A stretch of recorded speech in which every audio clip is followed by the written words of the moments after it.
This nation is not good. It's in some ways depressed. Um, I'm not sure that I've run into, including even strong partisans of those who have power, who say things are good. So the state of the nation is wobbly, it's uncertain. Um, Yesterday, the Indian foreign minister was in Vegas. He gave a lecture at NIA Sunday evening. Um, we had a chance to make some contributions. One of the things that strike me is if you look at India and look at Nigeria, take 1999 as days, looking forward, 30 years, 25 years ago, filled with so much violence, political violence everywhere. There was recently much, much more. The India's violences, India's violence has gone up. It is really frightening to live in Nigeria today if you want to be honest with yourself. Even in Abuja, people are getting kidnapped. If they kidnap in Abuja, where is safe? You know, to talk of what the various groups of what they call them bandits or Boko Haram doing across northern Nigeria and kidnappers are doing in eastern parts of Nigeria, all of that. People really are running for shelter. They live in the country. So it's not a good state. Economically, things are not looking too good. Ah, people like to point to the exchange rate. I'm not an exchange rate person as such, but it's an indicator of sorts. For them, not so much a nominal number of the exchange rate, but the fact that we are not producing.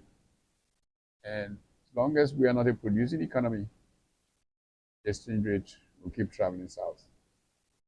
Um, they first borrowed, I think, $1.5 billion to show off the exchange rate. Stabilized a little for a couple of weeks. Then it began to take a nosedive again. Then they borrowed again. I think they're about to borrow it. Not sustainable. You can't keep borrowing to show off exchange rate. You must stimulate production. This production that enables your exchange rate to reserves go up. People have confidence that you can pay due bills. See, what bothers me, not that we have these problems. Again, as I said yesterday at the Foreign Minister of India interaction, in 1991, India was technically bankrupt. It had less than 3 weeks trading money in its foreign reserves. Then it got, okay, uh, Rajiv Gandhi gets assassinated, and a placeholder was literally shooed in as prime minister. The old man called Narasimha Rao. Prime Minister Rao picks an unusual finance minister called Aman Singh. In 1994, India's foreign reserves were going up by like something like $1 billion a week. And I used to make a joke in my classes of a place called NRI. You know, second biggest source of new investments in India is NRI. I put it up on the board. They say, where is that? I say, it's a village in eastern Nigeria. Nri. How can? And I laugh. So that's called non-resident India. You look at the major turnarounds in the 20th century. Japan's unexpected turnaround following the Meiji Restoration, driven by the Japanese diaspora. India rising, China rising, they're all diaspora. And if you look at human history, it's not new. Go back to Israel, Nehemiah, building the walls of Jerusalem, coming from abroad as diaspora, to come and build the walls of Jerusalem and inspire it, and so on and so forth. You see that there's clearly a role in the Nigerian diaspora in the Nigeria restoration, which is feasible and possible. You see, the narrow political cabal that plays Nigeria for its own personal gain, the way they pushed back on young people when they tried to say, our country is not going right with NSAS.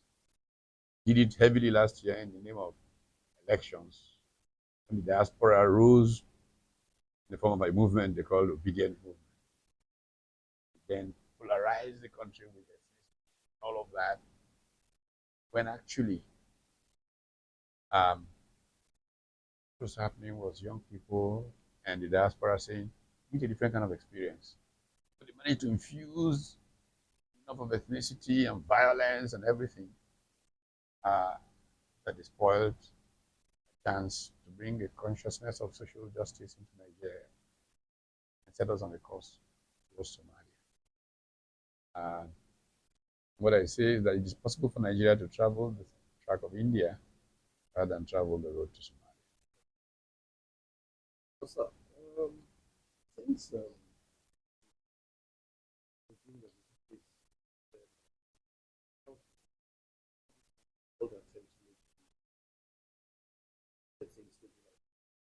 well, those times, unfortunately, have been affected by the legitimacy crisis. So you see some panic moves that they have made. Not about how they would like to fix things, but about how they play up to legitimating attributes in their perception. For example, France, some of our friends, uh, friends with people in power in France. And if we show that we support France, maybe France will back us. Maybe the World Bank will back us. And then we can be more legitimate. Two strong moves. France is the biggest source of the problem that Africa has today. Played into that. Damaged significantly the credibility of the regime rather than bore up the legitimacy they were seeking.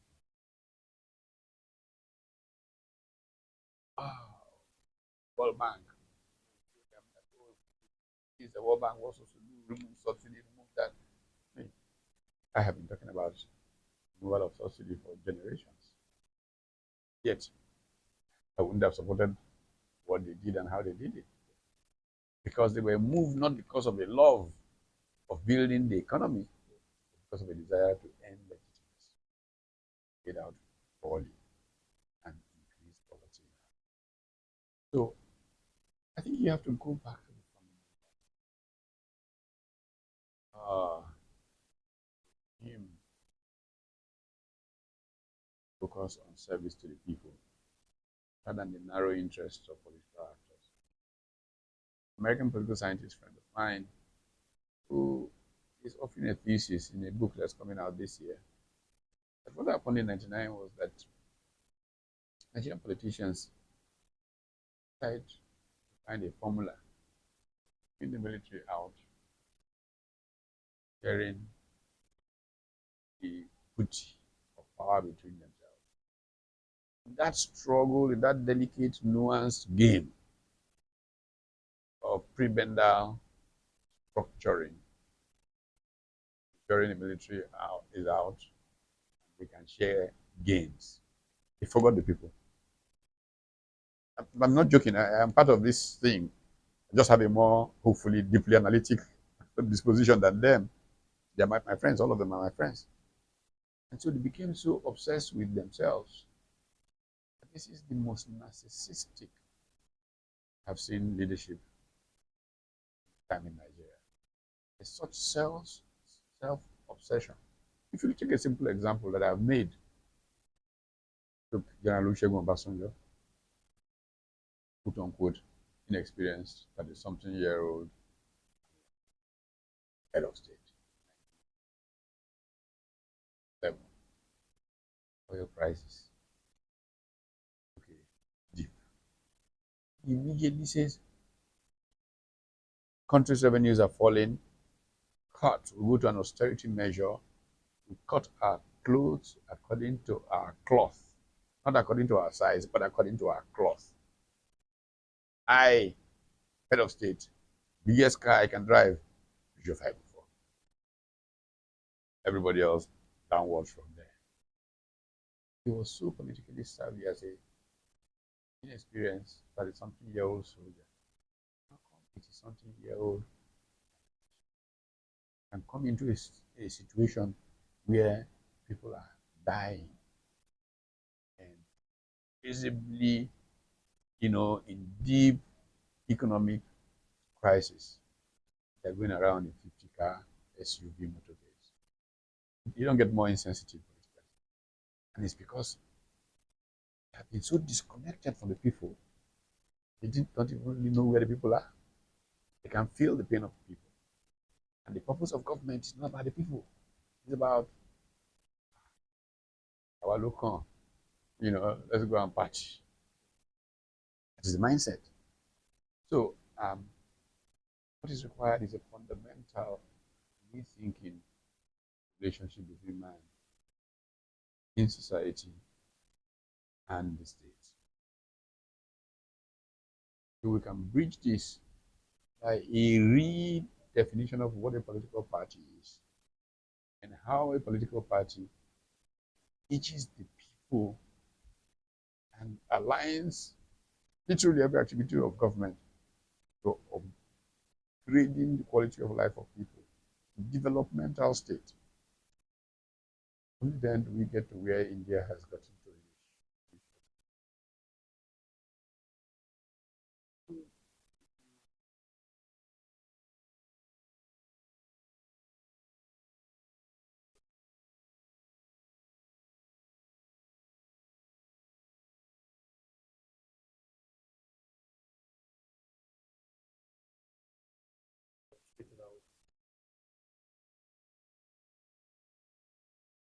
Yeah. We have a fundamental duty as patriots, citizens, to continually think about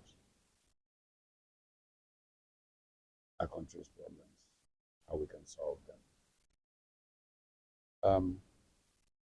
There are many people who have looked at the problems and say, Nigeria is a lost case. Can it get better? So if I can leave now, let me move to Canada, let me move to the US and have a peaceful little life. And they've said to me, look, my friend, you've struggled for this country 50 years. They've deceived you. They've done everything to you. What are you still doing there? In fact, I can tell you for free that I spent a little bit of last year dealing with some health challenges living in the US. And a delegation of my past mentees, as it were, young people who I mentored, supported, helped 20 years ago, who are now professors or whatever in the US. A group of them came to see me. Please don't go back to that country. You've given enough to it. Just please don't go back. If you want us to get together, we'll go and buy you a house. Please, sir. Just sit by the beach, read, write if you want. Here is a long case. Leave it alone. And I said to them, look, I don't like suffering. Going to Nigeria is not because I love suffering. God that created me must have a reason why He put me in Nigeria. Okay, I promise you, when I get back, I'll be quiet. I will just do a little, come out here, spend some more time, and see if I can at least get a little more out of this my life that is reaching its concluding parts. Of course, no sooner was I in the country, I think I came back, came in, went out, came back December. The man who has caused half of my troubles of life, Wale Okuni, said to me that they say you must lead a movement to create a new mega party that can stop this mess. Your country is dying. I say, Wale, what have I done to you? This is how you, 30 years now, I'll be on my own, struggling. You will go and announce that I've done something. You know, half of the things I've done in this world, I'm sleeping. Wale will announce something. Then I find myself struggling to. Oh dear. But I then reflect and I think God is sending this Wale fellow to come and scare me. Every time he does it.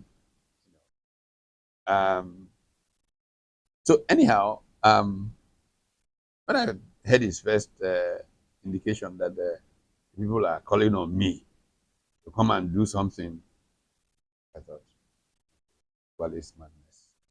One more time. It's God trying to say something in this thing that he. And first thing I said, look, I don't want to hear about magic. Not talking magic. Talking building new, real political party. Because in my opinion, Nigeria has not had a political party since 1999. No, it hasn't. What has happened is that what's happening? Hurriedly coupled together something. This person's interest is there. That person's interest is there. Okay, all right, we're here. Boo, let's use money. Go and take over. No, we have to build a party that first and foremost goes through an ideation process, arriving at a set of ideas about how to best serve the people and solve problems. People like to call that ideology sometimes. I'm not a very big fan of the word ideology or its usage, but it's essentially an ideation process for how a socio political economic system that best solves the problem of people is put in place. So if you want to call that welfarist, socialist, whatever you want, but that's so we must have an ideation process that gives us a kind of government that is people centered, a kind of government that is economic growth oriented, a kind of government that is production based, not sharing oil booty. In fact, if that idea is thought through well enough, we must have a system of forcing the saving of most of the revenues from crude oil. Because God put it in the ground for all generations. One incompetent generation is busy using it up. So if we agree to this kind of party, the next thing is what kind of values do we need to be able to function in this kind of party? Because values shape human progress. Without character, you are gone. So which kind of people, what kind of ideas of what is valuable they have? So this is what allows them to be admitted. Does not mean that people who have not had those ideas in the past cannot go through mea culpa. And I give us a classic example. Two former partners that became bitter antagonists in Malaysia. When I first went to Malaysia in the 90s, the prime minister was a medical doctor called Mahathir Mohamad. Deputy was Anwar Ibrahim, who was also finance minister. So deputy minister, prime minister, and finance minister. They fell out very badly. I was at the World Bank annual meeting in Hong Kong when George Soros and the West played games between them. October 1997. Eventually, Anwar Ibrahim was removed. They accused him of sodomy. even went to jail and all of that. They went their separate ways. 30 odd years later, new government in place, led by a guy called Najib Razak. That government was terribly corrupt. And things began to look bad for Malaysia. This time, Mohamed is over 90 years old, comes out of retirement, founds a new political party. Check the Najib that goes into an alliance. His old bitter foe, Anwar Ibrahim, who is now currently the Prime Minister of Malaysia. So if that can happen, there's nothing wrong with talking to old gladiators who are currently out of power, who have some following, to say to them, Laji Atiku Abubakar, Senator Ibrahim, Senator Kwankwaso, Rabiu Kwankwaso, Mr. Utomi, you these ADC people, okay, look, this is the kind of party we want. History will remember you more kindly. You are agreed to sheath swords, forget yourselves, and think Nigeria, Nigeria first, Nigeria first, Nigeria first. One part of this. So we can have a real political party which can step in and govern Nigeria.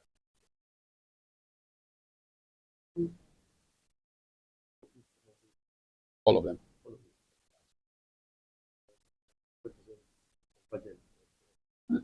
There's nothing that's called combat. Okay, yes. Is it doable? All of them believe it is doable. And that's what the process is about. And I'm going to sit with them. I've sat with many of them before.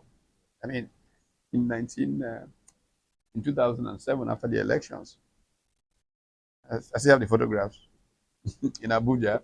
Buhari was to my left, Atiku to my right, and I was the man who spoke for everybody. So I've spoken to them before. I will speak to them again. But the thing everybody must know about me by now is that there's only one thing that matters. I'm not looking for anything for myself.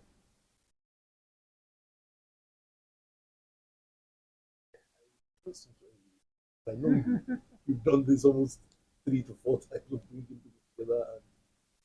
Then some criminals grab the scene. Okay. I don't want to be with criminals. I go, God will give light again. So how do you also make of some of the stupid stories that make the rounds? That, oh, so my Prof was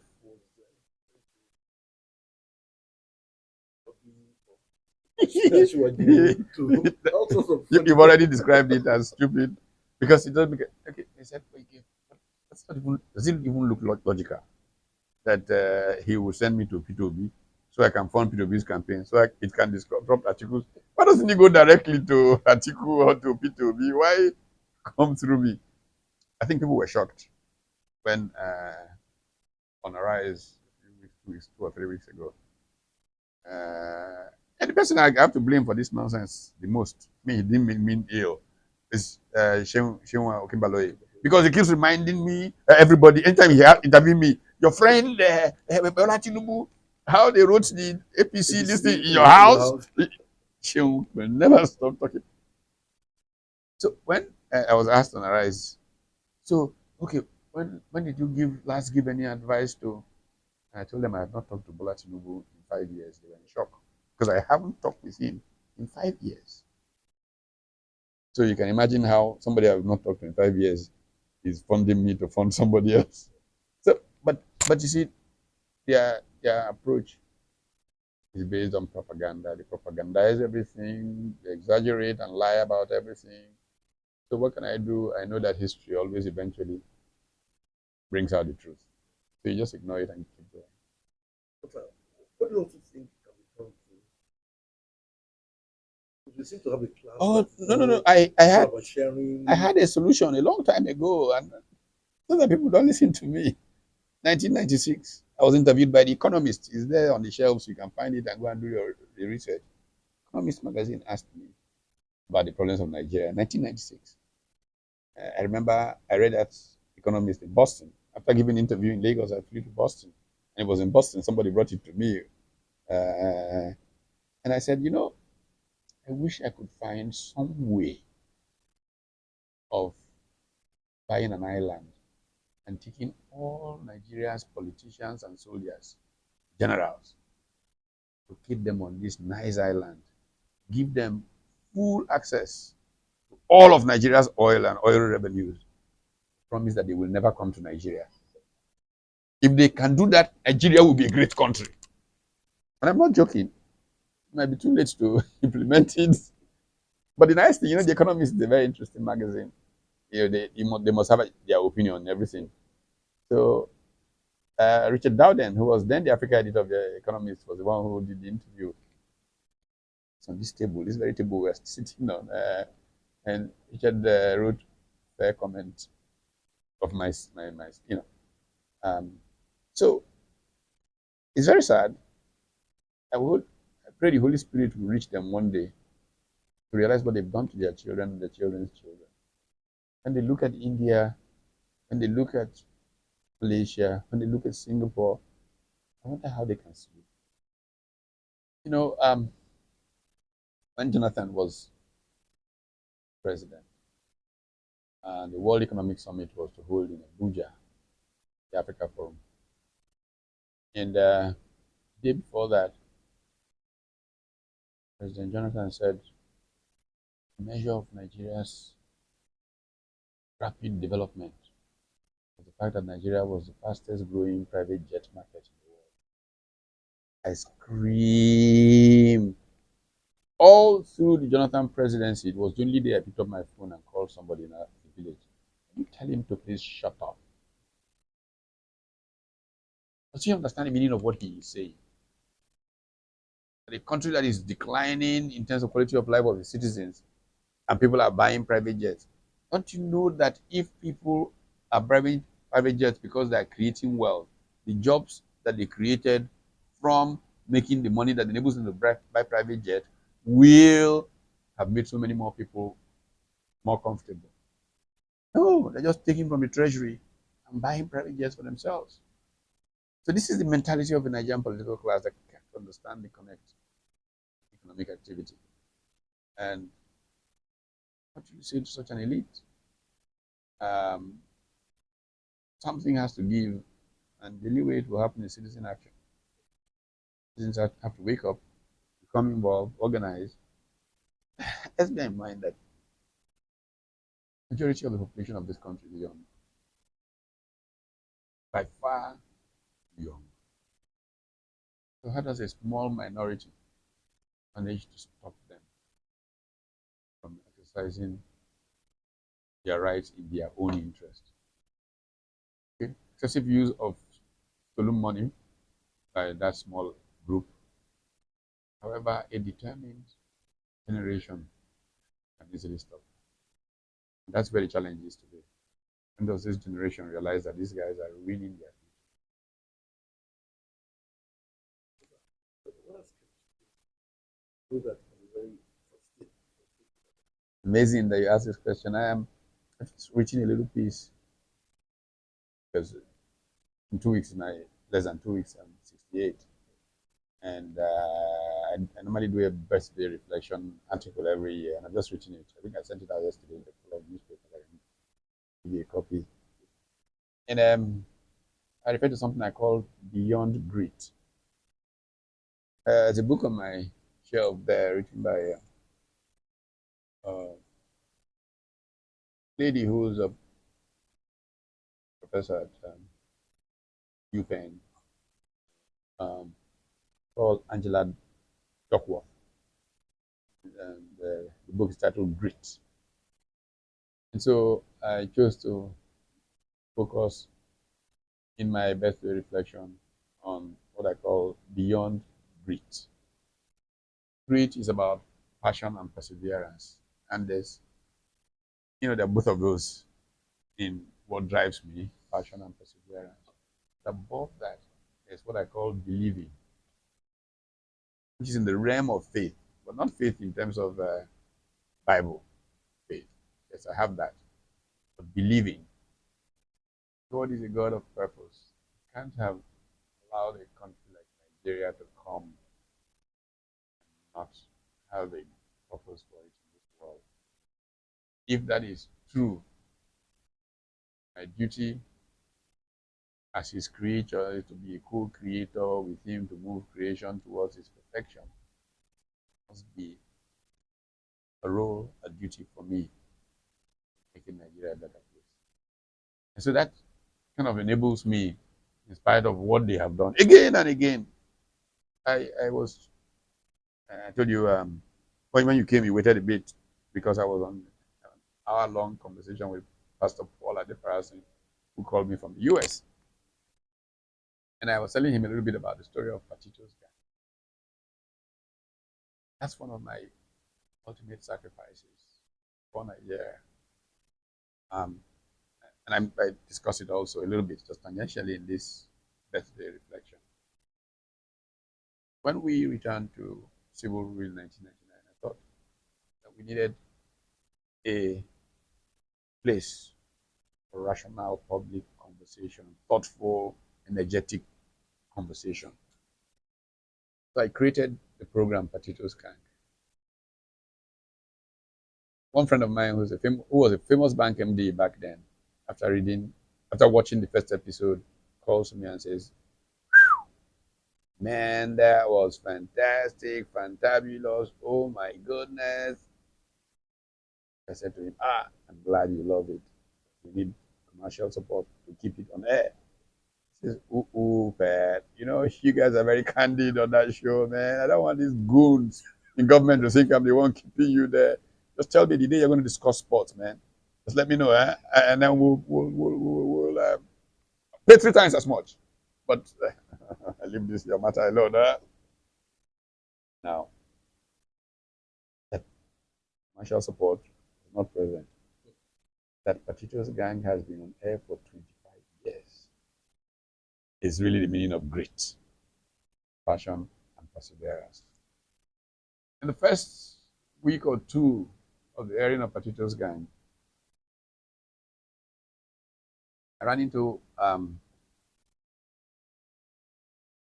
the erstwhile Director General of the Nigerian Television Authority, man who I respect and love dearly, Engineer Vincent Maduka, who were students in Loyola College Ibadan.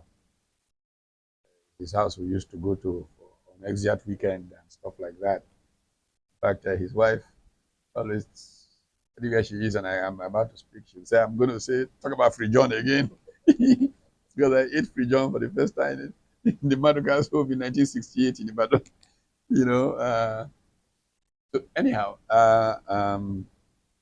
Gina Maduka said to me, said, "Patrick,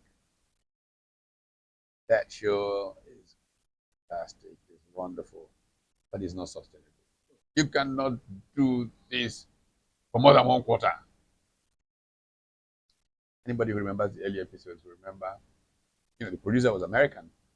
We had crane shots from like 2 stories high on the bullseye and stuff like that. It was an expensive production. So Gina Maduka said to me that we couldn't survive a quarter producing. Well, thank God we survived several quarters producing like that, but he was right in the end. We had to come down in quality because we couldn't afford it.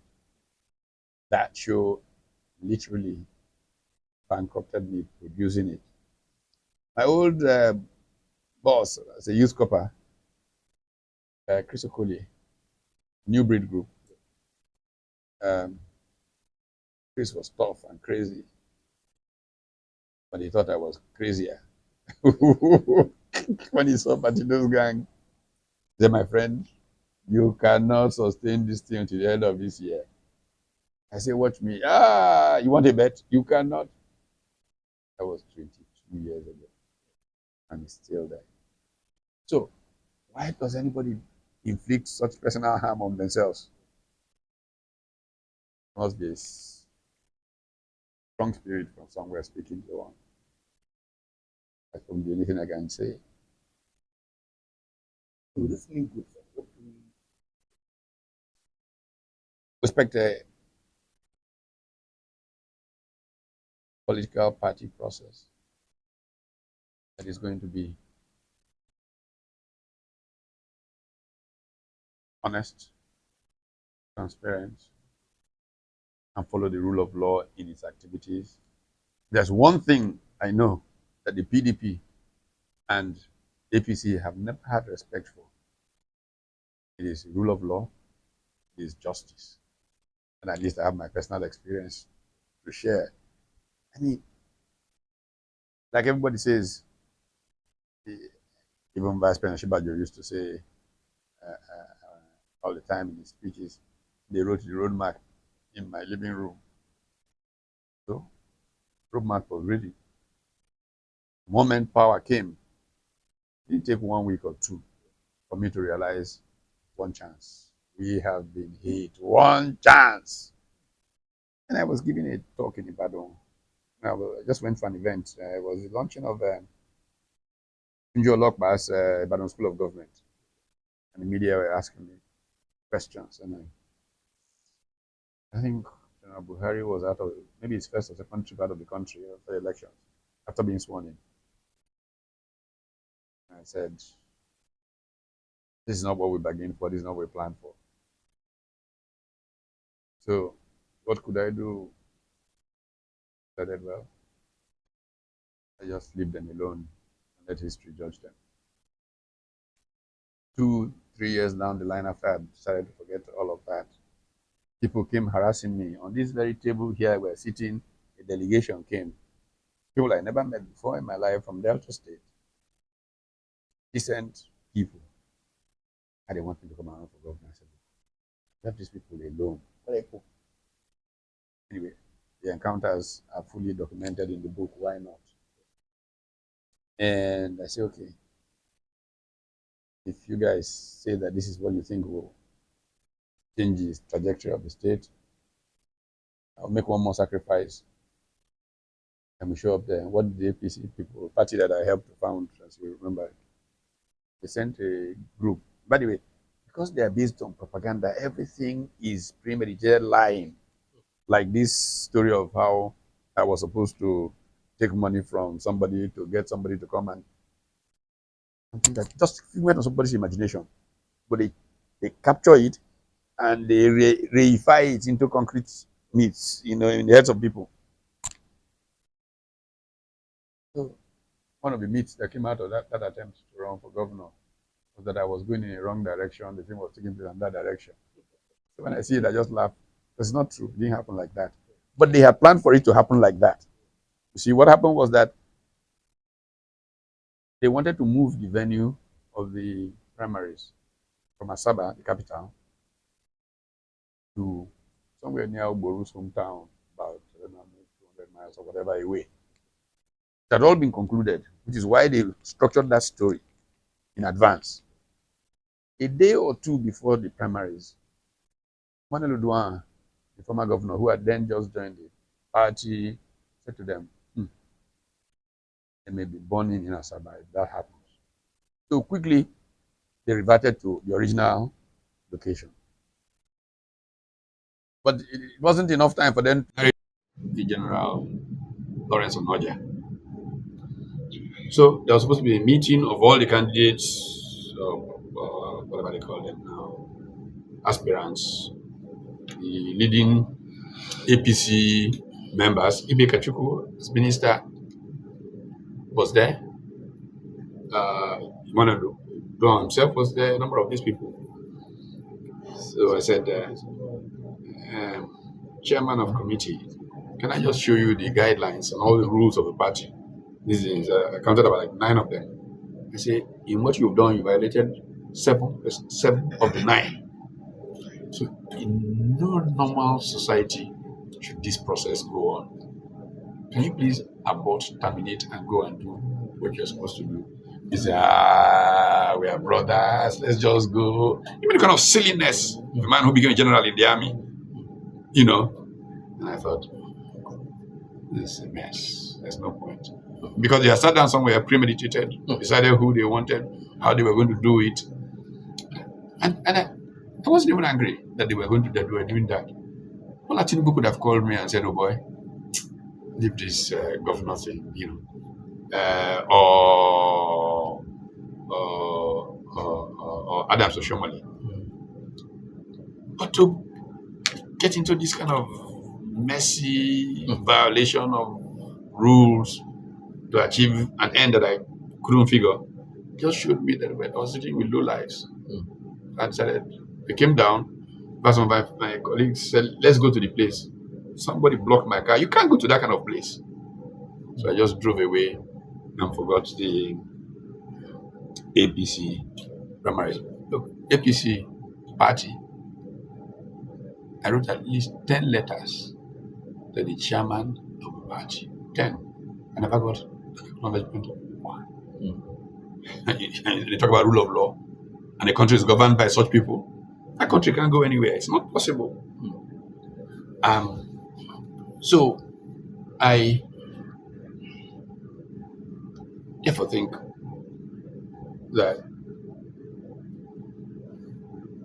if we can at least create something where everybody knows the rules, there's total transparency, and we follow process, the people can live with whatever the outcome is, knowing that it is voice of the majority, voice of the people, whether we like it. We don't quite like it. But when you have no transparency, no process, no other, Adams himself was shoved aside in very unconstitutional ways a few months afterwards.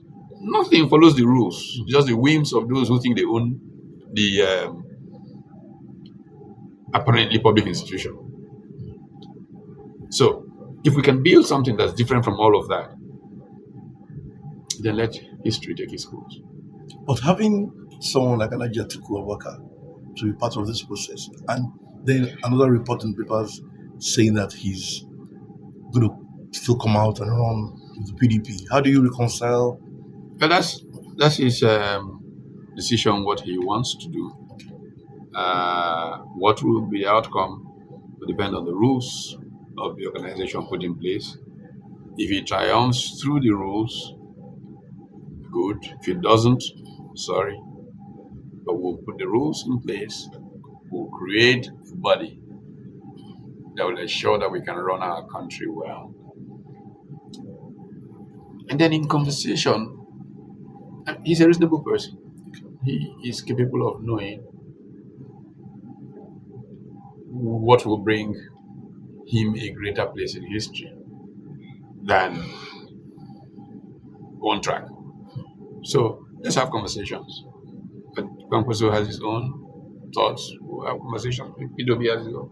Have conversation.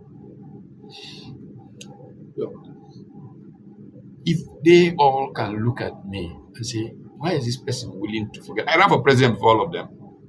So why am I not pushing? I just want Nigeria to work. Okay. I pray that they see the light and that God helps all of us. Amen. Is there a name for the group yet? No. Okay. This is part of the ideation process. Okay. But it's going to be people's based. We're talking with social movements, labor unions, and all of that also. So I don't know. People's, workers, labor, any of those could be involved. I don't know. But it's just a people-centered party.